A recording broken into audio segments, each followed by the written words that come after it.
que en esas elecciones del año 91 del señor Alfonso Usía versus el señor Ramón Mendoza, el señor don José María García está con Mendoza. Porque don José María García, durante mucho tiempo, fue considerado un aliado supremo del señor Mendoza. Eso ha sido mucho más lógico y mucho más coherente Ramón Mendoza, que no ha hecho ni una sola inserción publicitaria. Lo que pasa es que hasta el punto de que se le atribuía al señor García haber conseguido para el señor Mendoza importantes éxitos. Uno de los más importantes fue retener al señor Hugo Sánchez en el periodo 88-89 por ahí, porque parece ser que hubo algún tipo de oferta y supuestamente la rechazó para quedarse en el Real Madrid, y se interpretó que había sido en parte gracias a la presión del señor José María García. ¿Sabe de lo que estoy hablando con el tema del señor Hugo Sánchez? Porque yo en el fondo no.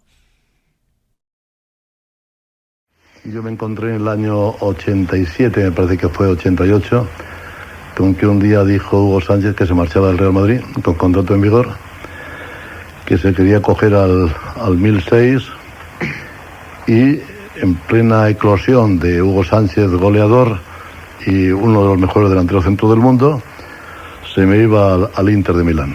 Que mientras Hugo Sánchez ha estado dentro del terreno de juego, pues el equipo se ha notado diferente, ¿no? Entonces en ese aspecto estoy tranquilo, porque como les he dicho siempre, los resultados, los números y los hechos son los que cuentan, ¿no? Se dice que tenía muchos contactos José María García con ciertos futbolistas y que Hugo Sánchez era uno de esos, que era uno de esos. Entonces Hugo Sánchez lo retienen en el Real Madrid, pero no se le retuvo tampoco mucho más, O sea, tampoco estuvo mucho más tiempo. Hugo Sánchez entra en razones y se queda en el Real Madrid. García ahí no tiene nada que ver. García no tiene que ver en nada. En algunas cosas sí, ¿no? No, en absoluto. Los otros son habladurías y además de ese tema no quiero hablar porque no me interesa. Es un tema que me aburre, me fatiga y está por debajo de cualquier consideración ética y humana. No, lo que pasa es que se dejan caer puntillas, ¿no? Y yo no hago propaganda a nadie, y menos en una emisora de radio. Su momento álgido es sobre todo en la década final de los 80, en el último lustro, pero ya los primeros de los 90 tampoco es el mismo Hugo Sánchez, y yo no sé ni si llegó al año 93 en el Real Madrid. Ahora mismo ya, perdón, no puedo ir de fechas, pero tampoco es que fuera el supernegocio. Se estaban agarrando al pasado totalmente, que creo que es uno de los errores de Mendoza, seguir tirando la quinta en los 90 como si fuera la de los 80. El caso es que, según el relato del señor Mendoza, inicialmente cuando era directivo del señor Luis de Carlos, decía que ya el señor García le dio muchos palos en su programa de radio, pero que en el momento en el que el señor Mendoza se convierte en presidente de una empresa llamada Sociedad de Fomento y Cría Caballar de España, vinculado a una historia de caballos, como es en esa empresa contrata y favorece el suministro el cuñado del señor José María García, alguien del que ya hemos hablado aquí, don Alfredo Fraile, que a partir de ese momento empieza a hablar muy bien del señor José María. El señor José María García empieza a hablar muy bien de don Ramón Mendoza. A eso se añade que contrata como directivo del Castilla a otro pariente de don José María García, que es don Carlos Goyanes. Don José María García Fraile es el hermano de la esposa de José María García. El señor García, yo creo que es un personaje o personajillo, como él también llama a sus personajes con mucha frecuencia, casi todas las noches en sus programas. Pintoresco, es un personaje sui generis de nuestra España actual y de hace bastante tiempo. Creo que es un gran profesional. Lo cortés no quita lo García, lo valiente en este caso concreto, que ha conseguido además una cosa que tiene mucha importancia, y es que no duerman los que tenían que dormir y estén despiertos los que tenían que estar dormidos. Entonces, ¿qué decían? Y en el año 91, este año que hemos hablado poco después de las elecciones, hay una operación contra el narcotráfico llamada Operación Nécora, en la que el señor Carlos Goyanes es detenido. No sé si hemos hablado aquí de eso, no me acuerdo, pero ¿Qué haces? Que te voy a mover la boca. ¿Qué dices? Es lo de los charlines y todo esto. Esto lo hemos comentado. Sí, los goyanes también. Esto lo hemos comentado, yo creo. Sí. Pero lo hemos hablado de no sé qué piezas, claro. Claro, pero una cosa es que hayamos hablado de la operación Nécora, que es donde es detenido efectivamente todos los charlines, Laureano Ubiña y tal, y Carlos Goyanes, aunque en la película no le saquen. Pero sí le conté que en esa redada tuvo que ir a declarar don José María García. Porque don José María García cuenta en antena que el director general de la policía de entonces, el señor Rodríguez Colorado, gobierna el PSOE, le chiva, digo, oye, que van a detener a un amigo tuyo. Y entonces José María García dice en antena, qué vergüenza que han de tener a un hombre inocente como Carlos Goyanes, que yo sé que es inocente. Y eso, claro, me lo confirmó antes de que se produjera el señor de la policía. Y aunque no escapó, puesto que le detuvieron y tal, la gente dijo, ¿cómo? ¿Qué hace el director general de la policía diciéndole a José María García antes de la operación Nécora que va a ser detenido Carlos Goyanes? Y aunque García no lo dice hasta después de la redada, dice que antes de la redada ya lo sabía porque se lo había dicho el director general de la policía. Pues fue a declarar el señor Rodríguez Colorado y el señor García. Bien es cierto que al declarar, García dice, no, me equivoqué. Me lo dijo pero después, no antes. Estos errores que uno comete, tal. Y ahí quedó la cosa. Pero es interesante que, insisto, no un mindundi, no un policía chivato pringao, que ya sería grave. El director general de la policía. Ríase usted del caso Faisán, diciéndole a la persona más discreta del mundo, don José María García, que va a producirse una operación contra el narcotráfico y que entre los detenidos va a estar el señor Carlos Goyanes. No sé qué impresión le produce eso, aunque no es del tema del que quería hablar. Porque estamos hablando de los hilos que movía siempre García con estos temas y creo que aquí lo que intenta es de nuevo apuntarse un tanto en base a unas fuentes muy buenas y muy potentes que él manejaba, pero se le va un poco de las manos, porque esto juega un poco en su contra. Por eso yo creo que es por lo que recula finalmente y dice eso de, no, me lo dijo luego, me lo dijo a posteriori. Pero le puede mucho el manejar esa información tan caliente que manejaba García. Y en este caso, como digo, el reconocerlo puede ser un error.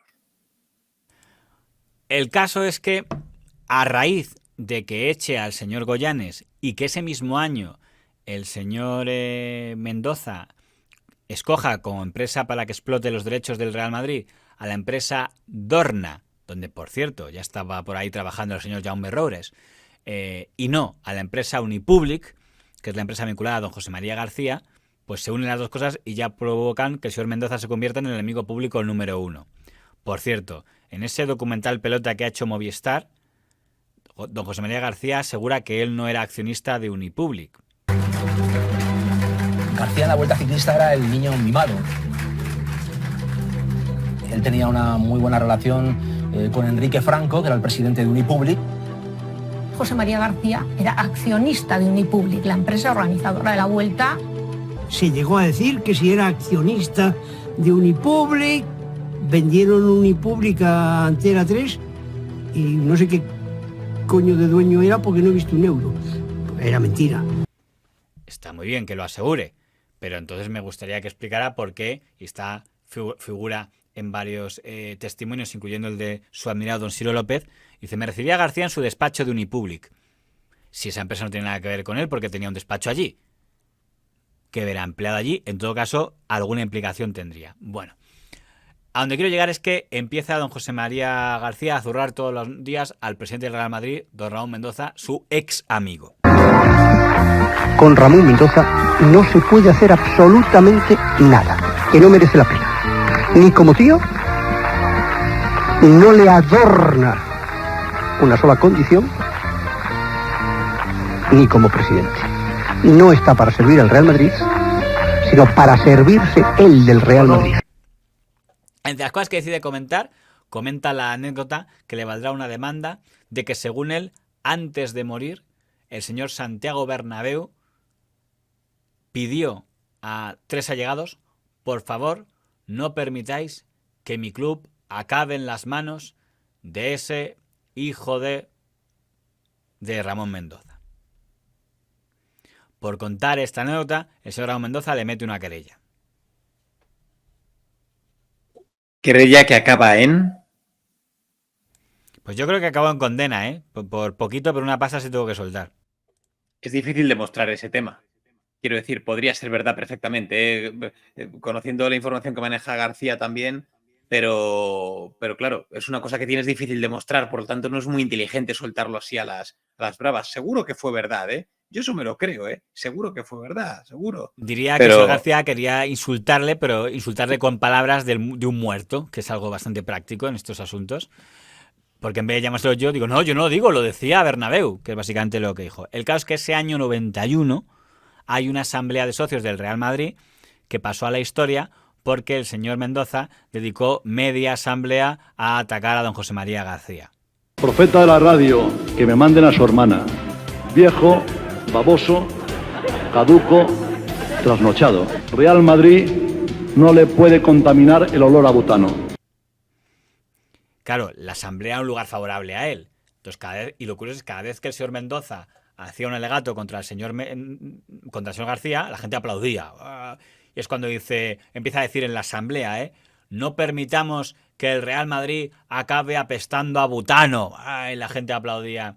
Ha dicho que uno de mis directivos es hijo de un choricero. Pues mejor ser hijo de un choricero a ser hijo de un chorizo. Porque su padre, el de José María García, fue condenado por... No sé si fue condenado, fue acusado de estafa. Y la gente aplaudía, tal. Es mucho mejor ser hijo de un choricero que hijo de un chorizo, ¿comprende usted? Y donde dijo lo que acabo de decir. Y todo esto es porque, cabo, no le hemos dado el contrato a Unipublic sino a Dorna y porque hemos cesado a Carlos Goyanes por estar acusado de narcotráfico. Tal. Entonces, empieza ahí la cascada de ataques que abre un debate. Hay quien dijo, ¿qué hace el presidente del Real Madrid dedicando media asamblea a criticar a un periodista? Pero claro, todos los enemigos de García. Recordemos que don Ramón Mendoza es accionista de la cadena SER, donde ya existe el programa El Larguero, que en ese momento está dedicado básicamente a atacar a García. A su vez, un programa que se llama Si preguntaban si la liga está manipulada. Sí. Y entre otros estaban Gil, el pequeño, el contrapequeño y el otro. Y precisamente preguntaban si estaba manipulada cuando tenían allí presente el gran manipulador al que nadie le preguntó si era el que manipulaba. Y el que me desmanipule esto, buen desmanipulador será. Pero dices, ya tiene a la morena. No, él quería personalmente aparecer ahí, dedicando media asamblea a criticar a un periodista, aunque también habría gente que quería, por fin, ya era hora que se quitara de encima al consejero mesiánico. Te das cuenta al final en lo que desemboca todo, en darle a García el altavoz que él buscaba en este momento. Para García no hay nada más gratificante. Es cierto, si además que es para estar de segundo o a favor de un presidente del Real Madrid, yo creo que para García lo que siempre le ha puesto toda la vida es estar en contra de los grandes, de los poderosos, porque él lo que quería es medirse siempre con enemigos fuertes, con los más grandes. Bueno, también depende, porque ya acuérdese usted que con don Ángel María Villar era poderoso y se llevaba bastante bien. Y con don Jesús Gil hubo momentos, y con don Jesús Núñez hubo momentos en los que estuvo Lagreñas, pero luego hubo momentos en los que estuvo bien. Con el que luego hablará, con el que luego vino, también se llevó bastante bien. Creo que esto ocurre siempre en los momentos en los que se puede llevar bien, en los momentos en los que no es un rival o un competidor. Creo que el gran fracaso de José María García, y él seguro que lo piensa también, es el no haber podido acabar con Florentino Pérez. Estamos en la parte de Mendoza, no me adelante la parte de Florentino. Vale, perdón. En todo caso, ha centrado su comentario en el señor García, pero no ha dicho ni mu sobre que Mendoza dedique media asamblea a hablar de un periodista, salvo que asuma que no era un periodista cualquiera. No, pero ese es el gran error de Mendoza. Ese es el gran error de Mendoza, el darle ese altavoz, es lo que decía. García tenía lo que quería. Desde el momento en el que Mendoza dedica una asamblea a hablar de García, García ha ganado. Diga lo que diga o reciba Mendoza los aplausos que reciba. Da lo mismo, ha ganado totalmente. Mendoza no tiene por qué estar a esas cosas, a esos temas. Tiene que estar al club. Que sepa usted que no solo demandó Mendoza a García, también demandó García a Mendoza. En este caso, por una entrevista en el periódico Diario 16, en el que Mendoza se desahogó bastante considerablemente. A ver si lo podemos ver. Hay quien dirige la opinión y el más canalla es José María García, que a base de la calumnia y la mentira levanta la sospecha y la duda en el madridismo. Esto crea un estado de enfrentamiento peligroso en nuestra sociedad. Hay quien diría que eso es lo del madridismo sociológico. A la inversa. Quizá García, cuando habla de la vida privada de las personas y duda de su honorabilidad económica, empleando la grosería, trata de tapar a amigos que tienen en el banquillo, parientes de los que se habla, que han dejado pufos en la banca española. Tal vez sea una manera premeditada de actuar. Es un matón nocturno que goza del beneficio del miedo de los demás.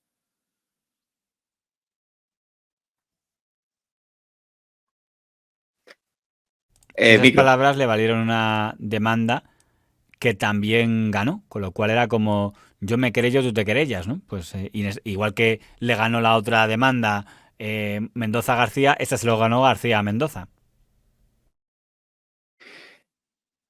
En este caso es que creo que es poco inteligente Mendoza y se la deja demasiado a huevo, porque puede lanzar las insinuaciones y sobre cuestiones que posiblemente tenga razón. En esa parte final es totalmente la realidad. Con García estaba mucha gente muerta de miedo y no se atrevía a hablar porque sabían que sabía demasiado, que sabía mucho.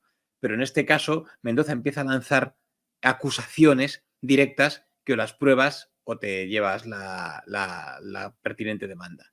Entonces, pues una por la otra. Al final, de cara a la opinión pública, el que quiere estar a favor de García va a estar porque va a tener sus argumentos y viceversa con Mendoza.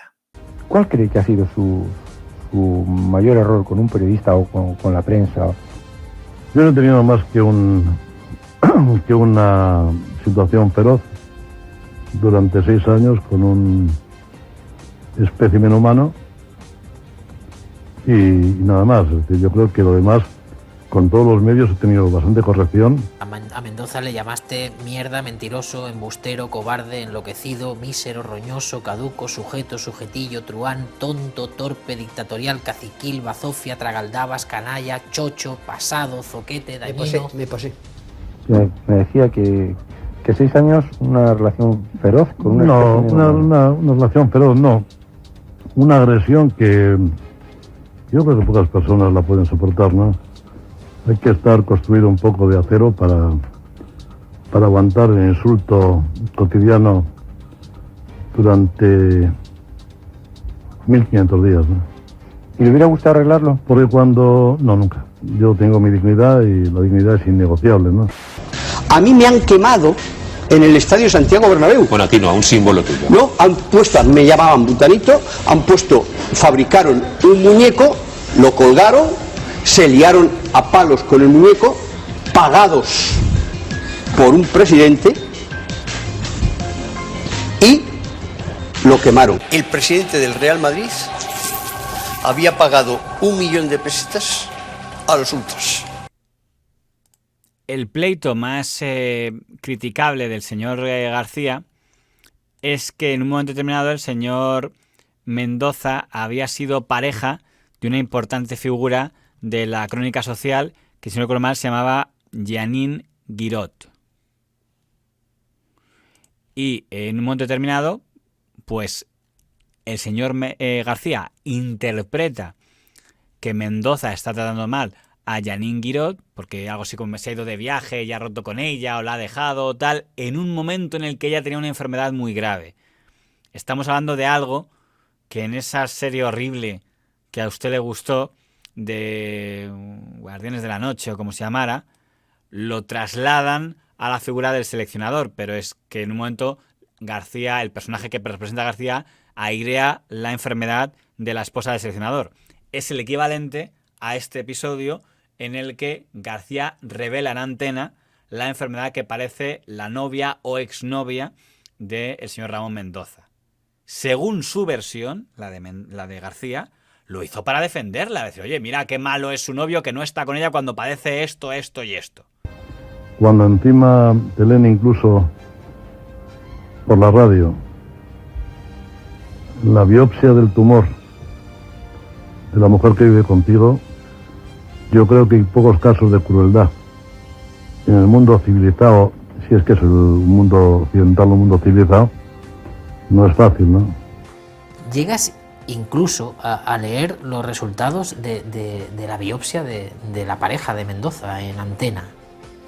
Pero eso fue por defender a Jeanine, que nunca me lo agradeció. Es más, presentó una querella contra mí. Bueno, y la ganó. Y la ganó. Lo tuviste que leer y la ganó. La sentencia. Y la ganó. Y es verdad en que yo cometí un error porque eso pertenece a la entidad, pero yo lo hacía porque él había abandonado a Yanín.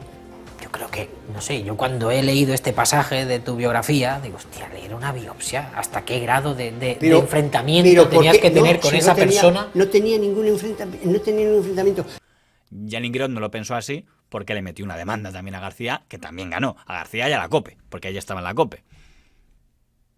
Es de ser muy cínico, el decir que lo hizo por ella. Evidentemente está claro, no va a decir por qué lo hizo, pero lo hizo por atacar a Mendoza y meterle más en el barro. Lo que pasa es que en este tipo de casos tiene todas las de perder también. Lo que pasa es que es la sensación que tengo siempre con García, que no le daba... que el fin le justificaba los medios siempre. Le daba igual cayera quien cayera o pasara lo que pasara o que se llevara todas las demandas del mundo. Pero eso lo dejaba ahí. Al final, en la audiencia, queda eso. Queda lo de Mendoza, mira los chanchullos que tiene con no sé quién, mira con su novia cómo es, etcétera, etcétera. Por mucho que le demanden, por mucho que le ganen las demandas o lo que sea, lo que queda es lo que queda. Y eso García lo sabía muy bien.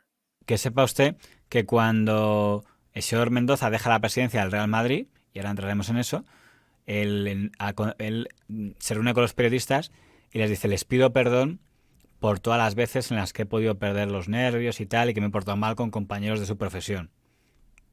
Luego lo repite con el señor de la Morena en una entrevista de despedida en la SER, pido perdón por todas las veces que me he equivocado, dice, menos de una persona, a la que no le pido perdón nada. Y le pregunta el señor de la Morena qué es lo que nunca le perdonará, y dice, que dijera en la antena la enfermedad de la mujer con la que compartía mi vida. Está en su derecho. Y al final, con el paso del tiempo, eso le pone un poco en su lugar. Y pone un poco más a García en una situación. Cuando ya Mendoza no es alguien a quien abatir, ya él puede decir todas estas cosas que dejan a García en mal lugar. Pero ya no era, a fin de cuentas, no era noticia. Y quien seguía a García también sabe de lo que era capaz y lo seguían por lo que lo seguía, que era porque era capaz de hacer estas cosas, ni más ni menos. Los que lo odiaban le seguirían odiando más de la misma manera, y los que le querían, pues para ellos era la virtud de García, el ser capaz de decir estas cosas sin morderse la lengua. ¿Debería de haber me he pasado? Pues posiblemente sí. Entonces, cuando se llega a estos extremos, uno llega a pensar que los seres humanos están en otro planeta, ¿no? Pero bueno, nada más, es un tema que también está olvidado. Hay un juicio pendiente y a lo mejor dentro de 4 años, pues, alguien se entera de cómo estaba el tumor, ¿no? Pero no creo que tenga mayor importancia.